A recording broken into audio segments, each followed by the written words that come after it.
شام بخیر اور دا بلیک ہول میں آپ سب کو خوش آمدید۔ آج ہمارا سیشن ہے اختر بن شاہد جعفری کی یاد میں، جنہیں اے بی ایس جعفری کے نام سے جانا جاتا ہے۔ Journalist, broadcaster and author whose career spanned over 5 decades۔ گویا یہ نصف صدی کا قصہ ہے، 2-4 برس کی بات نہیں، اور پاکستان میں صحافت کے پیشے کو باوقار بنانے والوں اور اس دشت میں آبلہ پائی کی ہمت دکھانے والے مشاہیر کی اگر فہرست بنائی جائے تو اس میں ایک اہم نام، اس میں ایک معتبر نام اے بی ایس جعفری صاحب کا ہوگا، اور آج ہم ان کی زندگی اور ان کی خدمات کا جائزہ لیں گے، and has the title the life and times of A B S Jafri.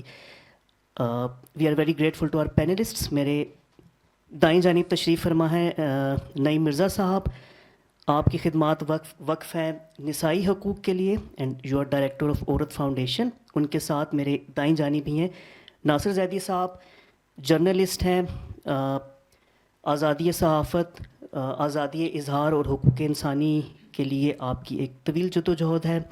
بائیں جانب ہیں ڈاکٹر ناظر محمود صاحب، آپ جانتے ہیں آتھر ہیں، اینالسٹ ہیں، کالمسٹ ہیں، سماجی اور سیاسی معاملات کے اوپر آپ اپنے تاثرات جو ہیں وہ باقاعدگی سے دیتے ہیں۔ کشور ناہید صاحبہ ہمیں آج جوائن نہیں کر سکیں، انہیں ہم یقیناً مس کریں گے۔ سیشن کے دوران ہمیں آن لائن جوائن کریں گے آن زوم عابد علی سید صاحب، جو کہ ایڈیٹر ہیں اور جرنلسٹ ہیں۔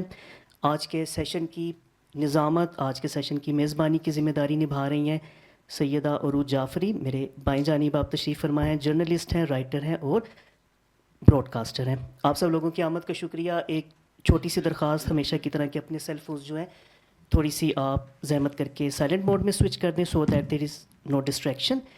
گفتگو کے بعد حسب روایت ہاؤس اوپن ہوگا فار کیو اینڈ اے، جس میں آپ اپنے تاثرات، اپنے سوالوں کے ساتھ شریک ہو سکتے ہیں۔